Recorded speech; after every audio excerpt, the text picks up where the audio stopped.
अस्सलाम वालेकुम। मैं हूँ ज़ीशान ख़ान और मैं आपको खुशामदीद कहता हूँ अपने यूट्यूब चैनल पे। उम्मीद करता हूँ कि आप लोग सब खैरियत से होंगे। वेल जी, आज का जो टॉपिक है वो आपके सामने मैंने यहाँ पे मेंशन किया हुआ है, adjustments in reconciliation of wealth statement. हम जब भी वेल्थ स्टेटमेंट की रिकन्सिलेशन कर रहे होते हैं, आपको पता है जो इनकम टैक्स रिटर्न होती है उसका जो मेजर पार्ट होता है वो वेल्थ स्टेटमेंट होती है। और उसकी जो रिकन्सिलेशन है वो बहुत इंपॉर्टेंट है, क्योंकि उसके बगैर आप अपनी रिटर्न को सबमिट भी नहीं कर सकते।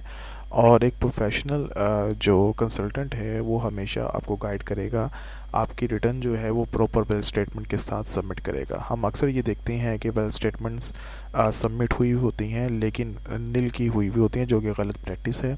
और ये अक्सर जो लोग कम पैसों में काम करते हैं या जिनको प्रॉपर काम नहीं आता, टैक्सेशन की या अकाउंटिंग की नॉलेज नहीं है, वो वेल्थ स्टेटमेंट को प्रॉपर तरीके से नहीं बना सकते या उसकी रिकन्सिलेशन नहीं कर सकते। रिकन्सिलेशन के ऊपर मैंने कुछ वीडियोस बनाई हुई थी, लेकिन कुछ कमेंट्स आए कि जी जो एडजस्टमेंट्स हैं जो वेल्थ स्टेटमेंट के अंदर नए टैब्स आए हैं, ये पिछले रिटर्न्स में नहीं होते थे, ये अब आए हैं वेल्थ स्टेटमेंट के अंदर। तो उसका क्या मतलब है, एडजस्टमेंट्स का क्या मतलब है, तो उसके ऊपर मैंने थोड़ी सी गुफ्तगू जो है वो आपके साथ करनी थी। एक रिटर्न जो है, एक ड्राफ्ट जो है वो मैंने यहाँ पे लॉगिन करके रखा हुआ है सिर्फ आपको दिखाने के लिए। और इसमें कुछ डाटा जो मैं फिट कर चुका हूँ, लेकिन कुछ चीज़ें जो हैं जैसे ये एडजस्टमेंट इन इनफ्लो, इसके ऊपर मैंने गुफ्तगू करनी है। ये पहले नहीं होता था, ये अब इस साल जो है जुलाई से इंसर्ट हुआ है। इसी तरीके से एडजस्टमेंट इन आउटफ्लो, ये पहले नहीं था, ये अब आया। इसी के ऊपर मैंने थोड़ी सी गुफ्तगू करनी है। वहाँ पे जाने से पहले मैं आपको ये बता दूं कि रिकन्सिलेशन का मतलब क्या होता है। रिकन्सिलेशन, जिससे मैं अपनी प्रीवियस वीडियोस में ये बता चुका हूँ कि जो जितना इनफ्लो आपके पास आता है और जितना आउटफ्लो आप अपने पूरे साल में इसको खर्च करते हैं, उसमें से जो रिमेनिंग अमाउंट बचती है उसको आपने अपने एक्सपेंसेस में या अपने एसेट्स में जो एडजस्ट करना है, उसको हम रिकन्सिलेशन कहते हैं।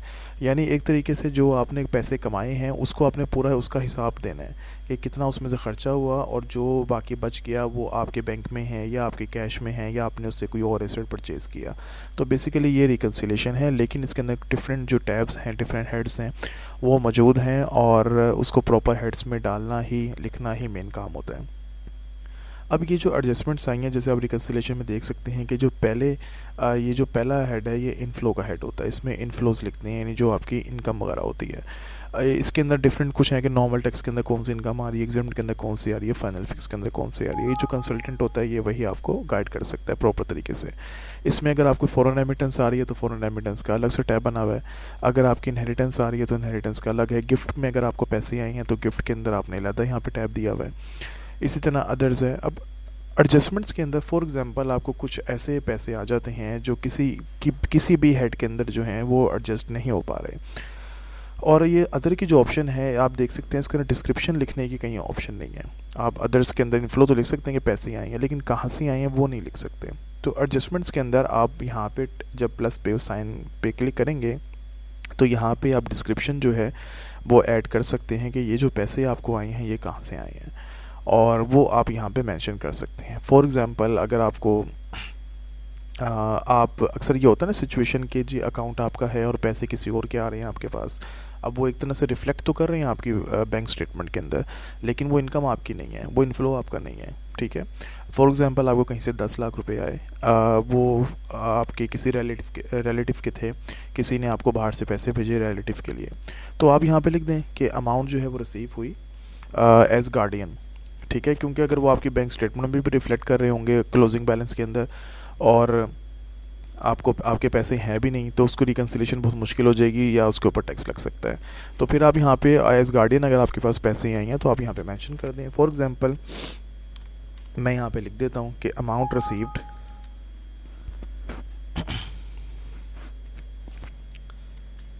ये अमाउंट रिसीव्ड एज गार्डियन इन अकाउंट।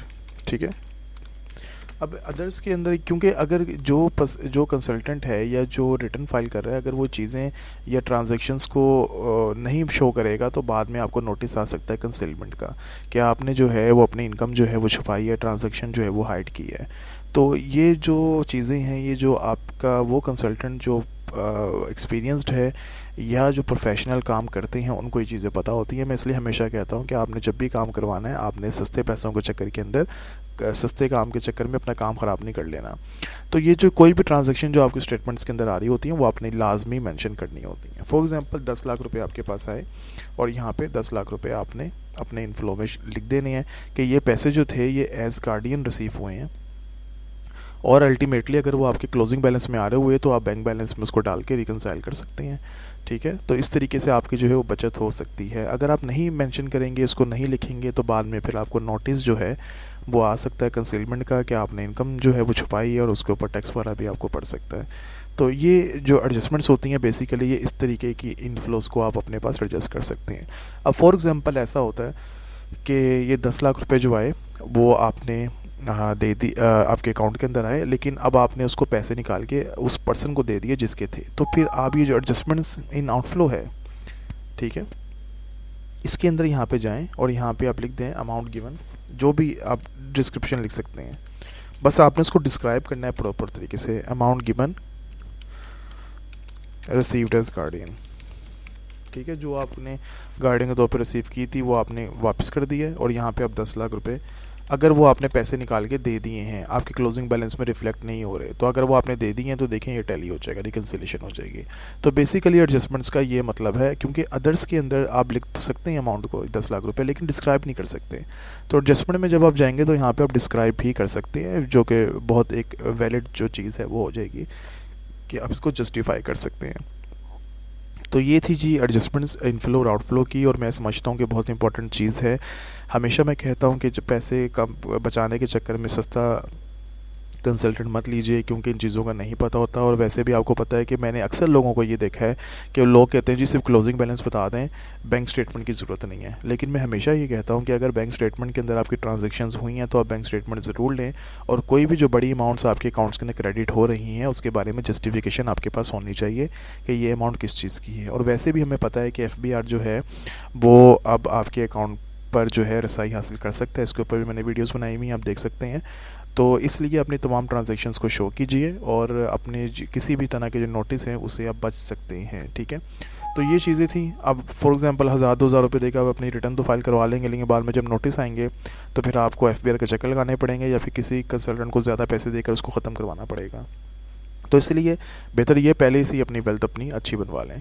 तो ये थी जी adjustments in inflow and outflow, और इसके ऊपर लोगों के कुछ कमेंट्स आ रहे थे जो वो चाह रहे थे कि मैं इसके ऊपर वीडियो बना लूँ, तो मैंने एक छोटी सी जो वीडियो है वो आपके साथ शेयर कर ली है एडजस्टमेंट्स के ऊपर। आई होप कि काफ़ी चीज़ें जो हैं आपको सीखने को मिली होंगी, और एक नई चीज़ आपको पता चली होगी वेल्थ स्टेटमेंट के हवाले से। इसके अलावा कोई क्वेश्चन हो तो आप मुझसे रब्ता कर सकते हैं। अगर किसी किस्म की सर्विस आपको चाहिए हो, फाइनेंशियल सर्विस, टैक्सेशन के हवाले से, फाइनेंशियल्स के हवाले से, सेल टैक्स, इनकम टैक्स के हवाले से, NTN या फाइल के हवाले से, तो आप मुझसे रब्ता जो है वो कर सकते हैं। ठीक है जी, आज के लिए इतना ही, इजाज़त दीजिए। चैनल को सब्सक्राइब करना मत भूलिएगा। अल्लाह हाफिज़।